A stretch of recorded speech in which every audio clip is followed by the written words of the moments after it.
deux États.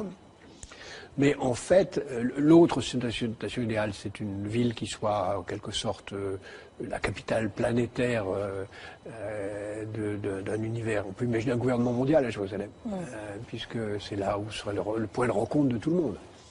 Mais ce qui est aussi le plus vraisemblable, c'est en même temps, est-ce qu'on n'est pas en train de détruire l'influence palestinienne en modifiant cet équilibre géographique? Oui, bien sûr. Bien sûr.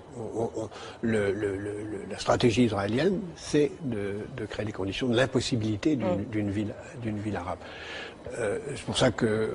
Alors que la population arabe devient de plus en plus présente et importante dans la ville. Dans la ville, mais en même temps, elle est mêlée avec d'autres.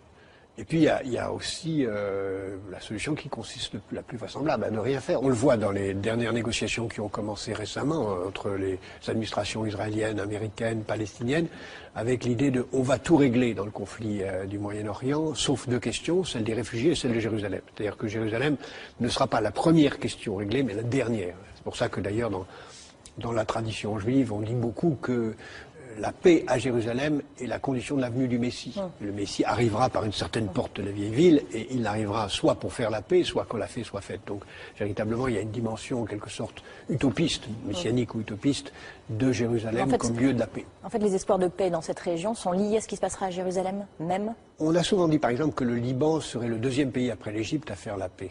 Pas jamais le premier. En fait, on se rend bien compte que le Liban sera le dernier pays à faire la paix. Et bien là, de la même façon, je pense que Jérusalem sera le dernier problème résolu.